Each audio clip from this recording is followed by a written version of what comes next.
Welcome to POTUS 2016, where we call the presidential horse race and pour cold hard facts on the overheated campaign rhetoric. This week, President Obama gave his final scheduled speech to the UN General Assembly, saying America has been a force for good. He emphasized diplomacy, citing the Paris Climate Accords and the nuclear deal with Iran. But how will the next president define force for good? Today, some educated guesses from the guru of global political risk, Ian Bremmer, Time magazine columnist and founder of the Eurasia Group consulting firm.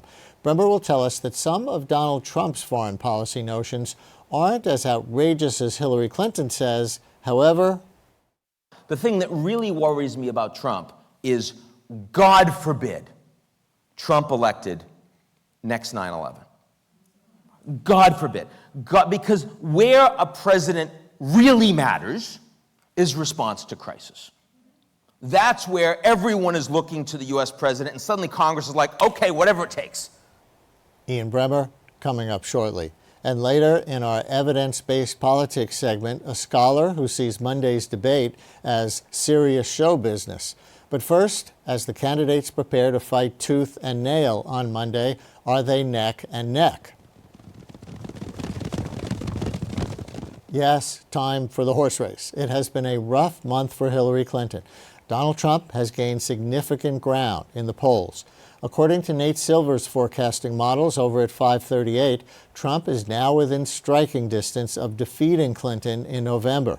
Since mid-August, Trump has climbed steadily from about a 20% chance of winning the election to more than a 45% chance this week.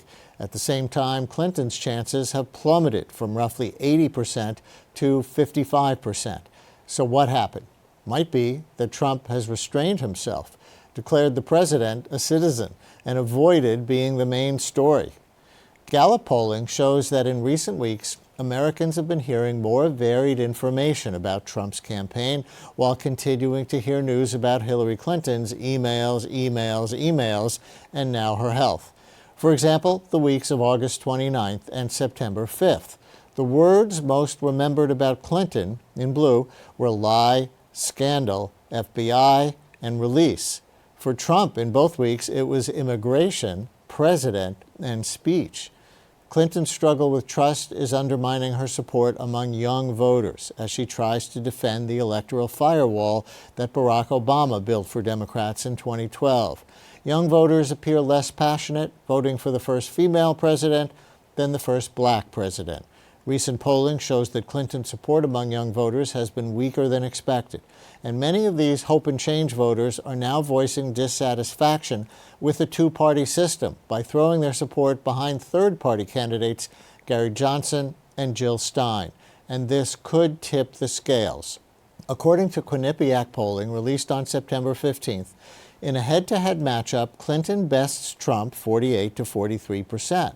But when third-party candidates are factored in, the race becomes too close to call, with Clinton getting 41%, Trump 39%, with Gary Johnson at 13% and Jill Stein at 4%. And if you were hoping for many more Republicans like George H.W. Bush to defect to Hillary, think again. According to a recent Huffington Post polling analysis, Republicans are now just as unified behind their candidate as Democrats are behind theirs. Each candidate is now pulling in 83% of their own party's vote. Yet, even after so much bad news for Clinton, it still may be her race to lose in the last weeks of the campaign. According to that Quinnipiac University poll, despite her low marks for honesty, 62% still believe that Clinton is qualified to be president, while roughly the same number, 61%, believe Trump is not. All right, let's think about those qualifications in the arena of foreign affairs. How might America's role on the world stage change with Donald Trump versus Hillary Clinton in the Oval Office? Recently, I had a wide-ranging conversation about this in a public forum with Ian Bremmer, founder of the Eurasia Group, a consulting firm that addresses global political risk. Bremmer is author of 9 books, most recently 3 Choices for America's Role in the World. He is also foreign affairs columnist for Time. The event was organized by the Center for Global Affairs at New York University, where Bremmer teaches, and it took place September 8th, which happened to be the day after that commander-in-chief forum with the two candidates on NBC. Here's about 10 minutes of our conversation, edited in sequence. At the forum last night, Trump said he's less trigger-happy than Clinton, but he said she said no more substantial numbers of ground forces in Iraq other than the special forces. And he said we should capture and defend Iraq's oil fields. Am I missing something, or not trigger-happy and capture and defend Iraq's oil fields are contradictory? Well, I mean, you cannot ask me as a political scientist to try to defend consistency on the part of Trump's policy descriptions, right? I can't do that. But I think there is a fundamental truth that Trump has been able to get at in a way that establishment Republicans just can't, which is that the 0.1% in the United States and the establishment media and a lot of the intellectual crowd actually have a lot more in common, both in their worldviews and their values, with the top 0.1% in other countries around the world than they do with their countrymen. And Trump is calling BS on that. And once you unpack what the policy recommendations are underneath that, I can tell you some things on foreign policy I think that he says that people ridicule that aren't ridiculous. So for example, when he said, and please don't make it sound like I'm defending him, but I think the anti-establishment point is real. Mm-hmm. That when he said that, look, if the South Koreans and Japanese don't want to pay more, well, maybe they should just go nuclear. Would that be such a big deal? And Hillary ridicules him. Hillary says, I don't think he even knows what he means in terms of them going nuclear. I think the average American could care less if Japan and South Korea went nuclear, and if it meant that the US was spending less, that would be a good thing. And by the way, I mean, Pakistan's nuclear, right? India's nuclear. North Korea's nuclear. We didn't want that, right? But Japan would be one of the most responsible powers in the world with nukes. I don't ex ante think that's a huge problem. I know that they are immensely anti-nuclear. Hiroshima, Nagasaki, Fukushima. I mean, that actually brings out lots of Japanese to demonstrate. And they're not people that demonstrate easily, right? It's very homogeneous. They're pretty happy with the establishment. They have basically a one-party functional system. It's okay-ish. But Hillary just demonized him for this. You have an article on Politico recently that adapts your top 10 political risks of the year format to the top Trump risks. And number one is what you call the bolt from the blue. What does that mean? That's the thing that worries me the most about Trump becoming president. I'm not someone who believes, first of all, I think it's unlikely he's going to get elected, but he could get elected. We know this. If he got elected, I'm not someone who believes that suddenly, the day after inauguration, the United States loses superpower status. I don't believe that. I think the ability of an individual U.S. president to make significant moves in policy, domestically incredibly constrained, and even in foreign policy. Think about how different Obama is from Bush, and think about how limited Obama's ability to truly move the needle on things he's been passionate about has actually been. And I think that Trump, who is not exactly a hard worker, right? He's not going to want to be in the trenches, right? He's going to want to delegate a lot of stuff. Well, no, I mean, in terms of the conversations his son had with Kasich, for example, it's like, well, you'll be CEO, you'll do domestic policy, you'll do foreign policy, and I'll make America great again. Right. Right. And look, I know a lot of billionaires in this town, hedge fund types, that are voting for Trump because they believe, correctly in my view, that they will have unprecedented access to people with financial and, sort of the inside, the Valerie Jarrett types, right? And that as a consequence, they're going to do really well. I think they're right. I think that is a good venal reason for voting for the president. It's not one I happen to ascribe to, but I understand it, right? And it's one that Putin would get. Now, you asked me two questions. It is, by the way, the first time that I've heard good and venal used back to back like that. Well, you need to spend more time with hedge fund types. I guess so. So, look, the bolt, I can answer the bolt for the blue question Please. or the Putin question? Bolt from the blue. Okay, bolt from the blue question is the thing that really worries me about Trump. Yes, there would be incremental damage to U.S. alliances, to the U.S. dollar, to U.S. trade relations that would be worse under Trump than they would be under Hillary. Although I think the structural effects of geopolitical creative destruction, the unmooring, the driverlessness of, sort of the world politics today actually outweighs either. The thing that really worries me about Trump is, God forbid, Trump elected next 9/11. God forbid. Because where a president really matters is response to crisis. That's where everyone is looking to the US president, and suddenly Congress is like, okay, whatever it takes. You want us to pass $1 trillion in bailout on 2 pages of paper from Hank Paulson and we have no idea what's in there? Fine. Oh, that'll never happen. Because we're freaked out, right? And I think that if Trump were president in a time where there was a true crisis, I think you could do really systemic damage to American democratic institutions, to the legitimacy of those institutions. Because he would seize power or he would overreact to the crisis? Either. We don't know. I mean, that's what the bolt from the blue. I mean, Yes. I think that's one where, sort of media independence could really take a hit that we couldn't come back to, where the judiciary could become politicized in the sorts of ways that you presently see in Turkey. That could never happen on a day-to-day basis. That would not happen under President Trump in a normal environment. But take Trump and put 9/11 on top of that, or massive cyber attack that brings down the US markets, or things that are now thinkable in a way that a year ago were not thinkable. And I actually worry about the future of American hegemony, supremacy, superpower status, democracy, you name it. So I do worry about that. But by the way, on your Putin question, yes. Putin is a strong leader. And I am on record saying that Putin is the most powerful individual in the world. And he's accomplished that despite the fact that his country is in decline. What does it say about a presidential candidate who believes it's fine to lionize someone who actually actively wants to undermine America's position in the world? That's the real question. What does that say? Because who are the people out there that support Trump right now? I understand why a lot of Americans would want to vote against Hillary. I really get it.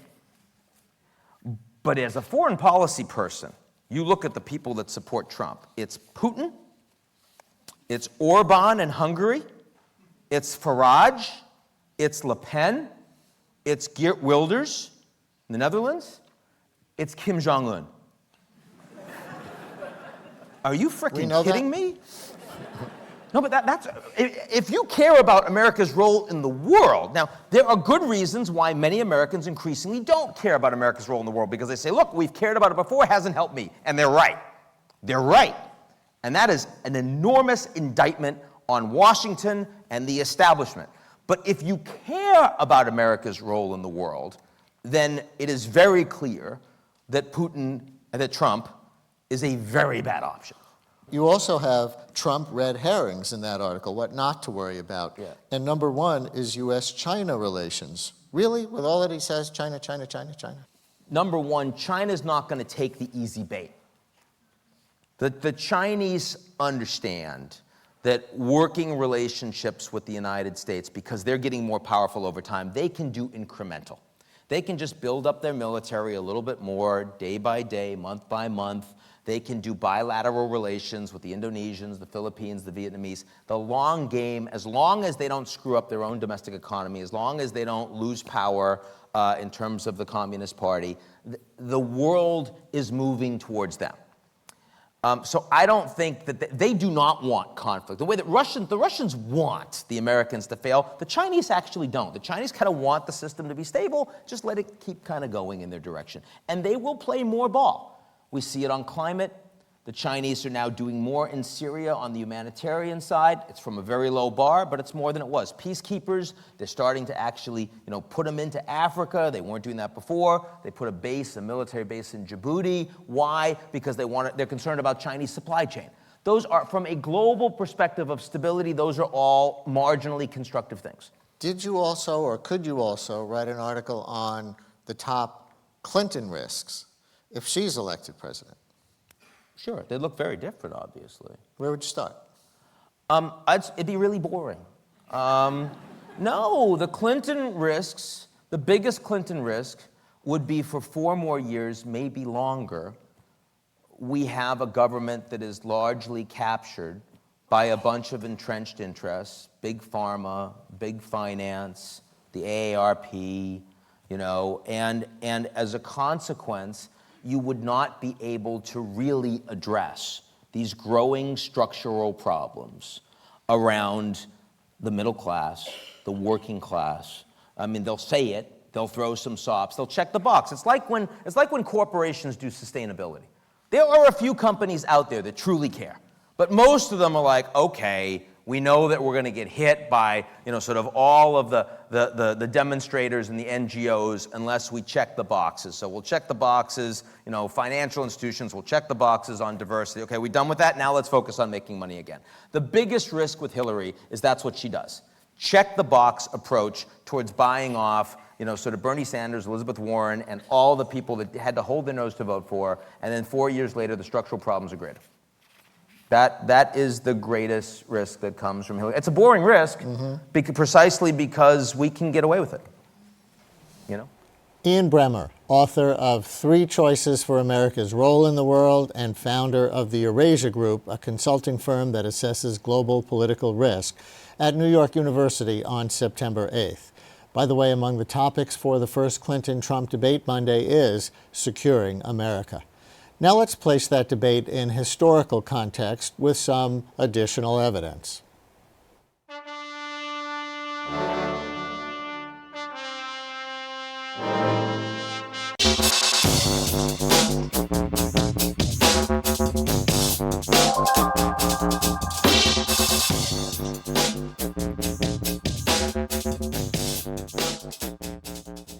Time for evidence-based politics, where we pour cold, hard facts on the overheated campaign rhetoric. Monday's presidential debate continues a tradition that was slow getting started. Head-to-head broadcast debates between the major candidates only go back to 1960, when Senator John F. Kennedy took on Vice President Richard Nixon. And it is a fact that through most of these last 25 years, the Republican leadership has opposed federal aid for education, medical care for the aged, development of the Tennessee Valley, development of our natural resources. When you're in a race, the only way to stay ahead is to move ahead. And I subscribe completely to the spirit that Senator Kennedy has expressed tonight, the spirit that the United States should move ahead. After Nixon lost to Kennedy, there would be no more debates for 16 years. But beginning with the Gerald Ford-Jimmy Carter contest in 1976, the TV debate became firmly entrenched. The stakes are high because anything can happen. That includes the good, the bad, and the gaffes, such as a small gesture of impatience like looking at one's watch. We have a question right here. Yes, how has the national debt... Mr. Nixon, would you like to comment on that statement? I have no comment. It took the president 14 days before he called the attack in Benghazi an act of terror. Get the transcript. He did, in fact, sir. So let me call it an act of terror. Can you say that a little louder, Candy? That's what the question in this campaign is about. It's not only what's your philosophy and what's your position on issues, but can you get things done? I see people in my state, middle-class people, their taxes have gone up in Washington and their services have gone down. There you go again. Debates often include impressive one-liners, zingers, but how much of what we see is spontaneous? Who sets the rules, and how much do debates matter to the election results? With some answers, Alan Schroeder joins us via Skype from Boston. He is professor of journalism at Northeastern University and author of Presidential Debates, Risky Business on the Campaign Trail. Hi, Professor Schroeder. Thanks so much for coming on. Hello. Thank you.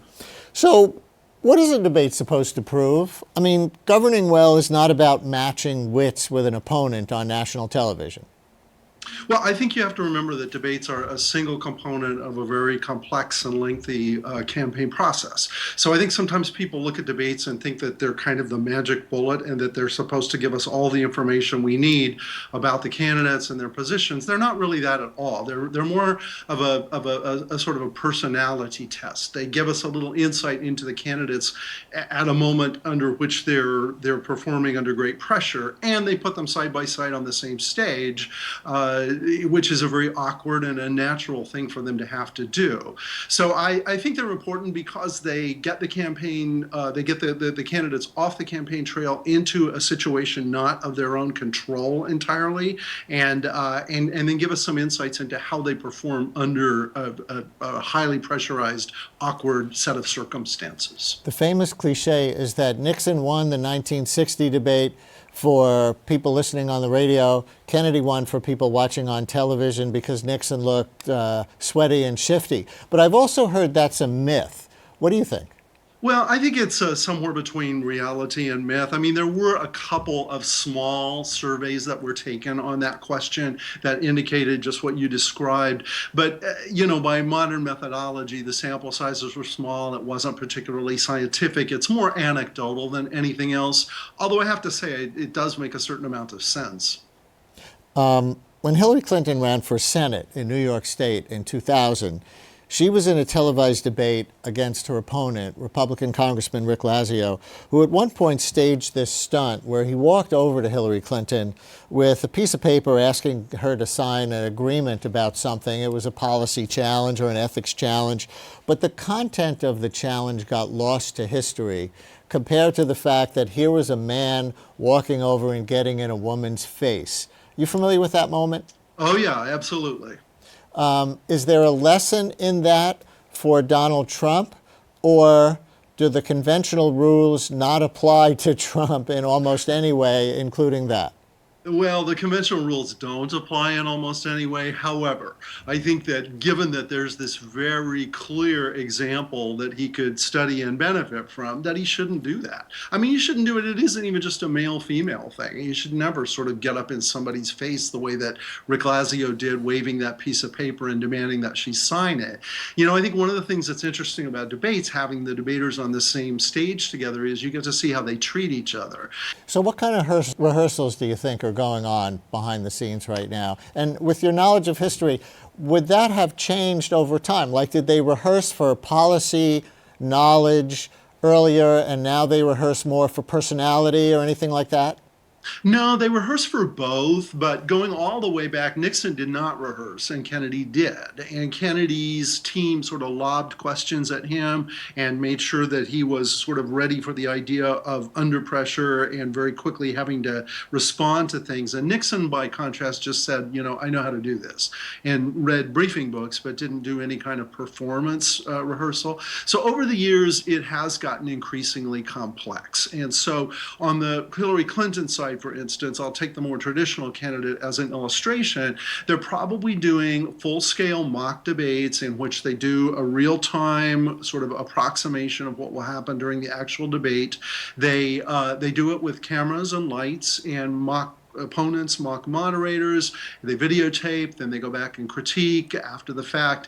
That's the way that most modern candidates would prepare for a debate. Now, with Trump, he did not do much debate prep by all accounts during the primaries, and he has said that he doesn't intend to do mock debates before the general election debates. So you have a whole different model here. Somebody, again, almost in the Nixon model of thinking, I'm good at this, I've been on TV a lot, I really don't need to go through this whole process. We have this presidential debate commission that lays out the rules of the debate, picks which networks and moderators get to participate, and which candidates. And that's controversial this year because Gary Johnson could be significant to the outcome. Jill Stein too, but less so. Johnson is polling 10% or more, but the threshold is 15%, and he doesn't qualify.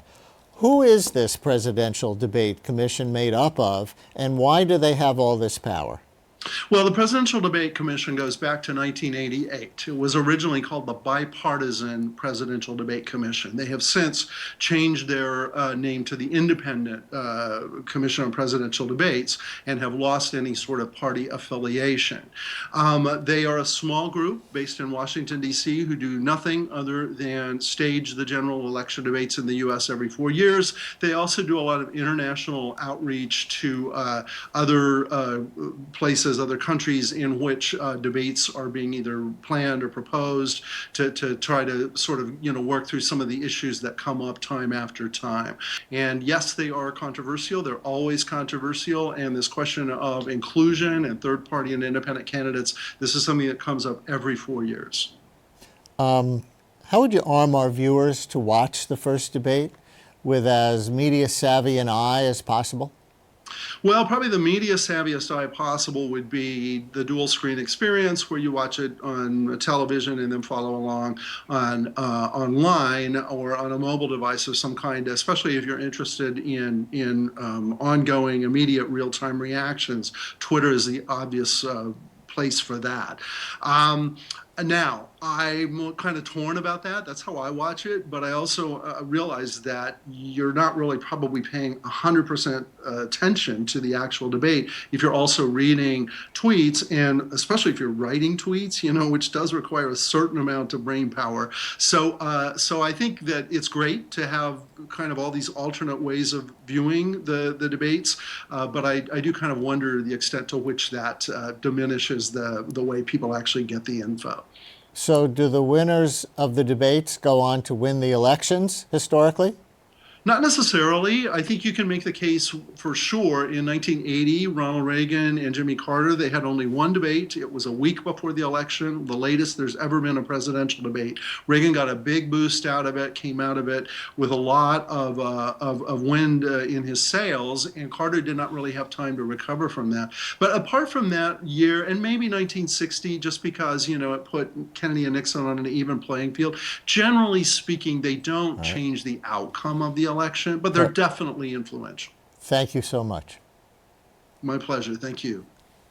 And that's POTUS 2016 for today. We're here each week at this hour calling the presidential horse race and pouring cold hard facts on the overheated campaign rhetoric. Note that on Monday, Facebook will live stream the debate and NBC plans a virtual reality stream. Much of the campaign has felt like virtual reality, so I guess that's appropriate. Put on those glasses. I'm Brian Lehrer. Thanks for watching.